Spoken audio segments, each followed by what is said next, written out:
January 17, 1945.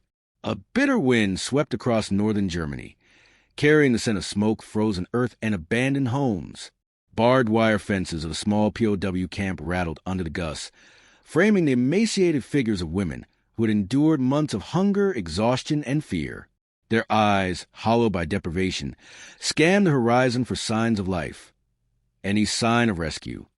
Then came the low rumble, distant at first, growing steadily into a mechanical roar. Prisoners stiffened. The sound was unfamiliar, almost impossible. Engines of Allied vehicles approaching the camp gates. And behind the wheels were women, American women, dressed in crisp uniforms, navigating trucks, half-tracks, and even armored vehicles through mud and ice with precise skill. A collective gasp escaped the prisoners' lips. Some pressed closer to the fence, incredulous. Their captors had told them that war was a man's world, that women belonged far from the battlefield. And yet here were women commanding machines of war, delivering aid, bringing freedom. The sight was disorienting, almost surreal, a quiet revolution in motion. Engines rattled over cratered streets. One driver, barely 23, scanned the path ahead with unwavering focus. Her companion adjusted a map, calling out directions over the rumble of machinery. Each mile covered brought supplies, medicine, and hope. Each turn of the wheel shattered the prisoners' preconceptions. For the women behind the fence, this was not just liberation from captivity. It was proof that courage and action were not bound by gender. By late 1944, the Allied advance into Germany was underway. The Normandy landings had fractured German defenses in the west, and French cities were gradually being liberated. Behind the front lines, a complex network of logistics, medical support, and intelligence enabled these movements. American women played a critical role in this hidden machinery of war. The Women's Army Corps, WAC, created in 1942, allowed women to serve in administrative, logistical, and technical positions. The Women Air Force Service pilots, WASP, though civilian, ferried aircraft from factories to bases, often through hostile skies. Other women served as Red Cross volunteers, driving ambulances and supply trucks. These roles placed women in environments previously reserved for men. They operated vehicles, managed convoys, and facilitated the movement of essential supplies. Convoys were critical. Roads were shattered by bombing, bridges destroyed, and snow and ice made every journey treacherous. Women drivers, trained in vehicle mechanics, navigation, and field communications, became indispensable.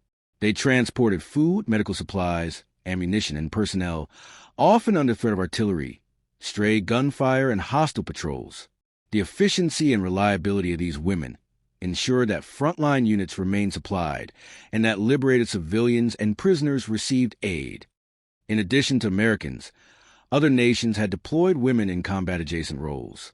Soviet female tank crews, pilots, and snipers have been active since the early years of the war, challenging conventional gender norms. For Western European prisoners, however, the sight of American women driving trucks or commanding vehicles near the front lines was extraordinary. It contradicted every expectation enforced by their captors and offered a glimpse of a world in which women were not passive observers but active participants in history. The terrain and conditions added to the challenge. Roads were full of craters. Bombed-out bridges forced convoys to reroute. Winter in Germany brought snow, ice, and frostbite. Each mission required careful planning. Fuel, vehicle maintenance, and timing were critical. Women often drove long hours, navigating dangerous roads in convoys spanning dozens of vehicles. Failure could mean loss of supplies, or worse, casualties among soldiers and liberated civilians alike. American commanders initially hesitated to place women in these roles. Military policy was cautious. Women were officially barred from combat, yet operational necessity forced commanders to recognize the capabilities of women.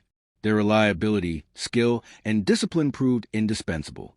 Units like the WAC motor transport companies were praised for efficiency and professionalism.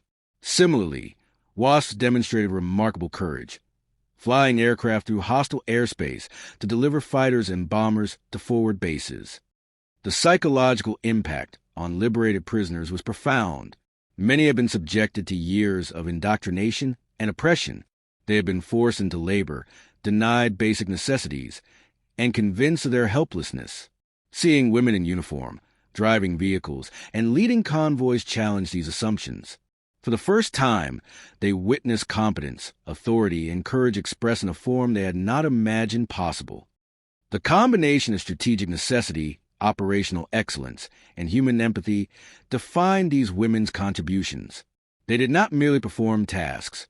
They reshaped perceptions, inspired hope, and altered the narrative of what it meant to serve in war. This was not a symbolic gesture. It was action with measurable impact, both logistical and psychological. Engines rattled over frozen roads.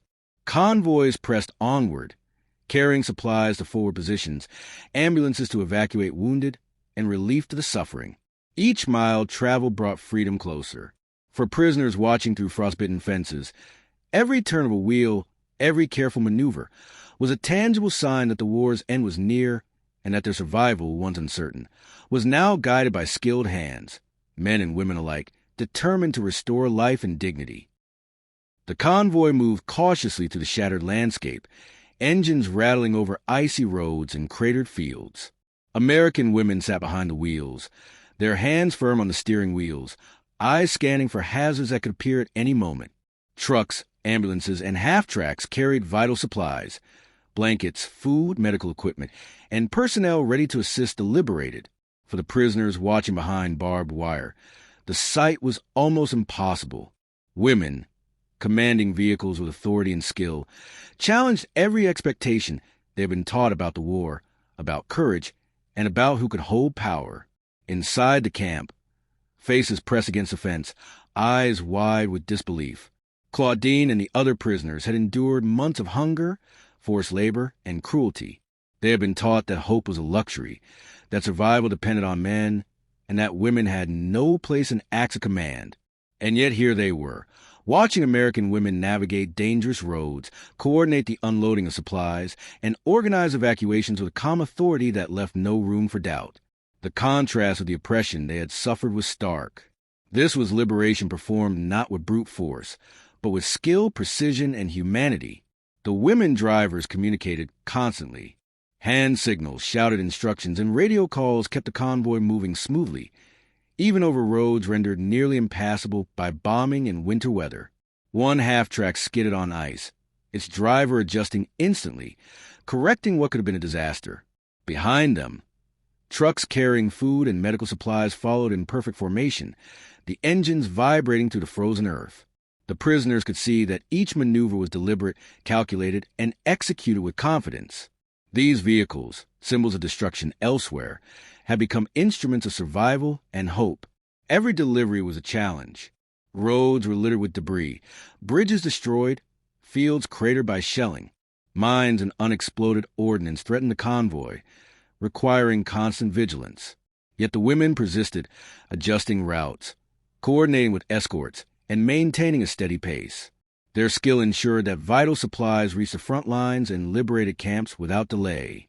Each successful journey was not only a logistical achievement, but also a statement that competence, courage, and leadership were human qualities, not defined by gender.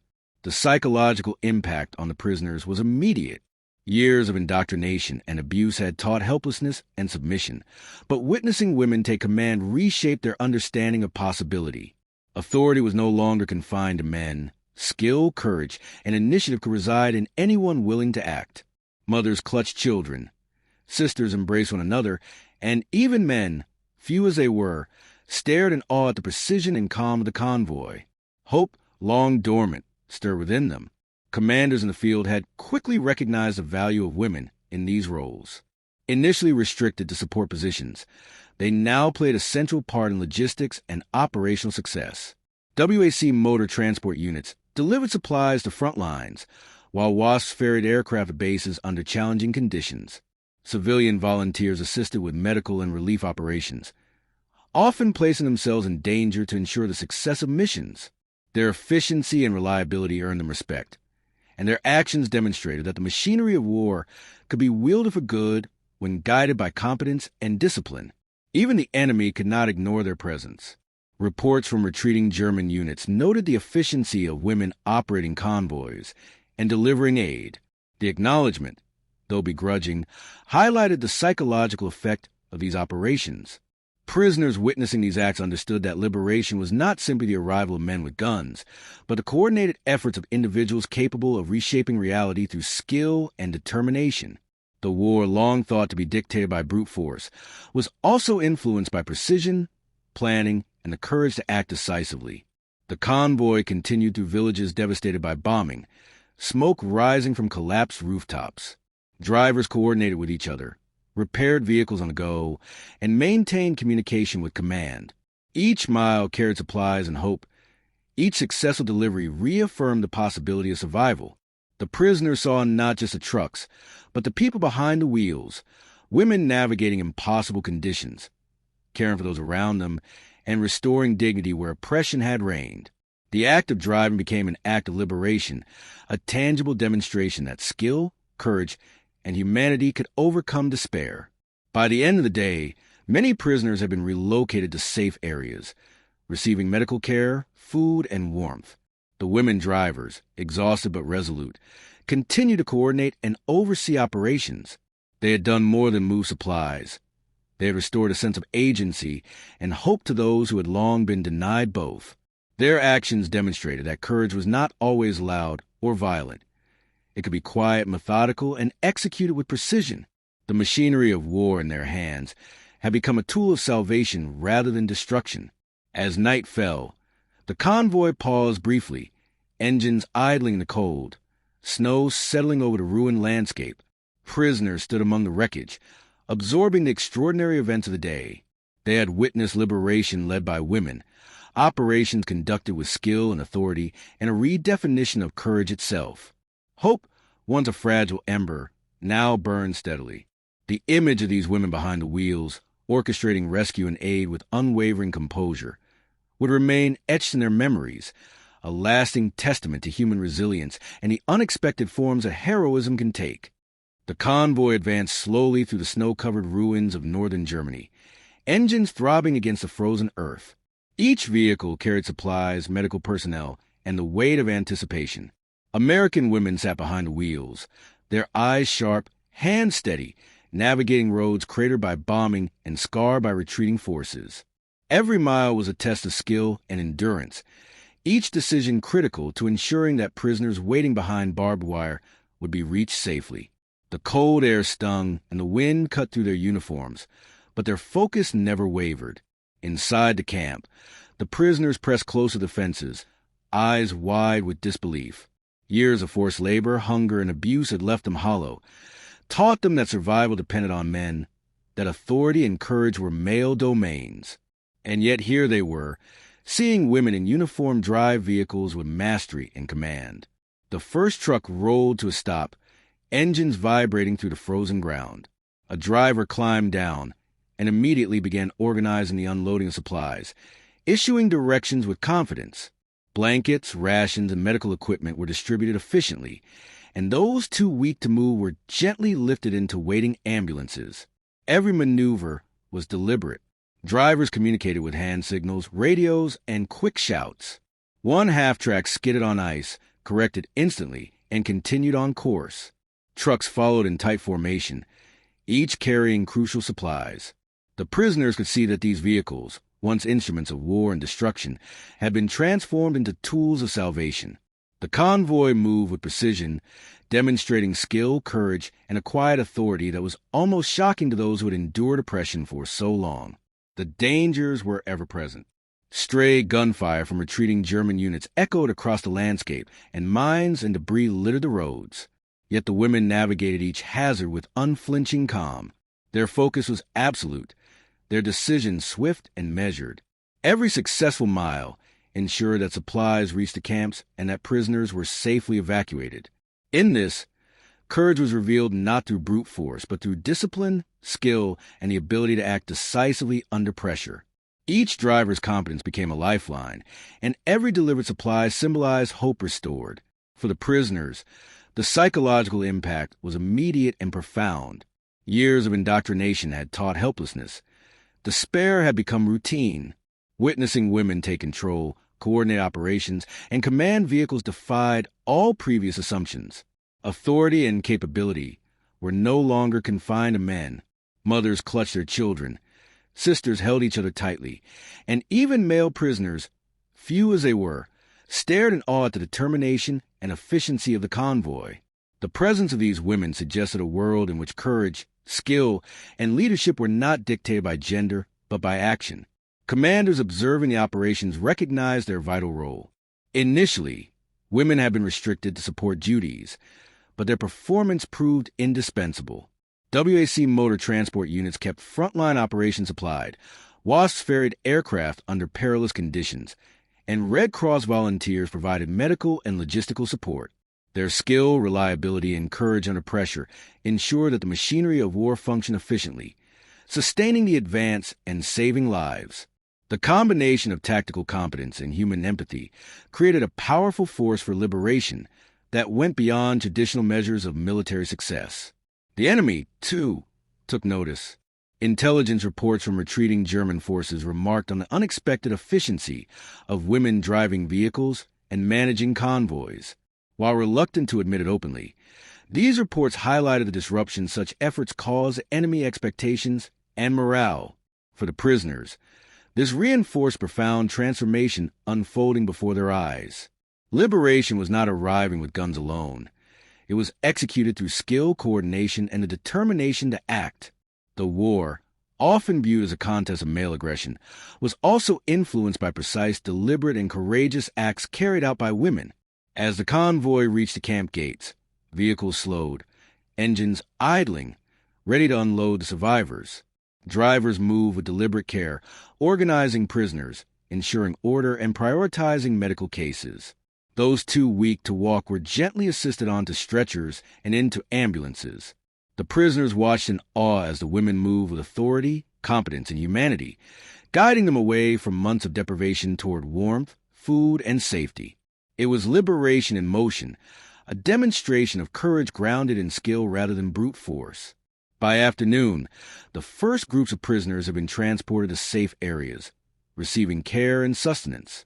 The women continued to coordinate, drive, and assist, their energy undiminished by the cold, the long hours, or the emotional weight of the work. Each mile traveled, each supply delivered, each life assisted was proof that heroism could take forms beyond combat, grounded in diligence, precision, and compassion. The machinery of war in their hands had been repurposed for life rather than destruction. As twilight fell, the convoy prepared to depart, engines warming against the winter air. Prisoners lingered, staring at the women behind the wheels, realizing the extraordinary nature of what they had witnessed. Years of oppression and despair had been challenged by skill, courage, and decisive action. The image of women commanding vehicles and orchestrating relief would remain imprinted in their memory. Liberation had arrived not only as a military operation, but as a demonstration of resilience, competence, and humanity, forever reshaping their understanding of courage and possibility. The convoy receded into the distance, engines fading into the cold twilight, leaving behind a camp that was no longer defined by fear and despair. The prisoners, many still weak from malnutrition and months of forced labor, stood among the ruins, absorbing the magnitude of what had just occurred. Blankets had been distributed, medical aid administered, and the first steps toward recovery taken. But beyond the tangible relief, an invisible shift had taken place. Witnessing American women navigate trucks and half-tracks with calm authority, directing operations and orchestrating liberation had changed their understanding of courage, capability, and hope. In the following days, reports of convoys spread through liberated camps. Survivors recounted the sight of women driving vehicles, managing logistics, and making decisions with precision under pressure. These stories resonated far beyond the immediate areas, reaching other units, relief organizations, and even military commanders. Letters, diary entries, and post-war testimonies would later recall the astonishment of prisoners, the awe inspired by women who, in the midst of destruction, had provided safety, sustenance, and dignity. They had not only delivered physical aid, but had restored a sense of agency and belief in humanity. The operational impact of these missions was equally significant. Convoys kept supply lines intact, ensured medical evacuations, and facilitated the movement of personnel critical to the ongoing Allied advance. Roads that seemed impassable were traversed with skill and coordination, often under threat from lingering enemy forces or the harsh winter. Vehicles were repaired in the field, routes adjusted in real time, and crises averted through disciplined teamwork. The presence of trained women drivers ensured continuity of operations, demonstrating that success in war often depended as much on logistics and precision as on direct combat. Commanders in the field formally recognized the value of these women. Military dispatches noted their efficiency, reliability, and composure, acknowledging that they had become indispensable to both liberation and ongoing operational objectives. Policies, initially cautious about placing women in critical roles, began to shift. The war, which had often adhered to rigid gender roles, was revealing the truth. Competence, courage, and initiative were not confined to men. Every successful convoy, every mile completed without incident, reinforced a lesson that leadership could emerge anywhere, carried by those capable of acting decisively. The liberated prisoners internalized this lesson quickly. Claudine, for instance, would later recall that the sight of women driving trucks and half-tracks changed how she viewed authority and possibility. It was not brute force that had freed them, but determination, skill, and the courage to act under extreme conditions. Mothers and daughters in the camp began to imagine futures beyond confinement and oppression, inspired by the competence and calm of the women who had delivered supplies and organized evacuation. Even men, hardened by years of forced labor and despair, acknowledged the significance of witnessing female leadership firsthand. The broader implications were profound. News of women participating actively in liberation, performing essential operational roles, and earning respect on the battlefield challenged societal assumptions both in the United States and abroad. It demonstrated that wartime necessity could catalyze a reevaluation of gender norms and expectations. Beyond the immediate strategic and humanitarian impact, these acts left a lasting impression on the collective understanding of what it meant to serve, to lead, and to act with courage under pressure. The war, already transforming the political landscape of Europe, was also quietly reshaping perceptions of human potential and social possibility. Physically, the liberated prisoners began the slow process of recovery. Food and medical aid stabilized them, while blankets and clean clothing restored comfort after months of deprivation. But psychologically, the impact of the women's presence lingered longer than any supply. It was a testament to the fact that liberation was not merely a military act, but also a moral and human one. Authority exercised with care, skill, and empathy could inspire trust, rekindle hope, and provide direction in the most chaotic circumstances. The women drivers, through their actions, became symbols of resilience, competence, and the assertion of agency in a world that had sought to strip it away. By the time the convoys had moved on, the prisoners had begun to organize themselves with renewed energy. Camps once ruled by despair and disorder now displayed order, cooperation, and tentative hope. Survivors assisted each other, shared supplies, and began a plan for eventual reintegration into a world beyond the fences. The example set by the women, competent, courageous, and compassionate, offered a model for leadership and initiative. Their actions had created not just temporary relief, but lasting inspiration, demonstrating that even in the aftermath of oppression, human capability and morality could prevail. As evenings settled over the liberated camps, snow blanketing the ruins, the survivors reflected quietly on the events of the day. Engines no longer roared, trucks had been parked, and the women drivers rested, yet their impact reverberated. The memory of American women commanding vehicles, managing operations, and restoring hope remained vivid. It was a reminder that courage and skill were not exclusive to the battlefield in conventional sense, nor were they bound by societal expectations. Liberation had arrived through decisive action, careful planning, and compassion, and its effects would echo far beyond the immediate moment.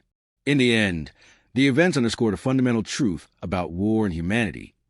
It is not only firepower that shapes outcomes, but also the capacity for organized, skillful, and principled action.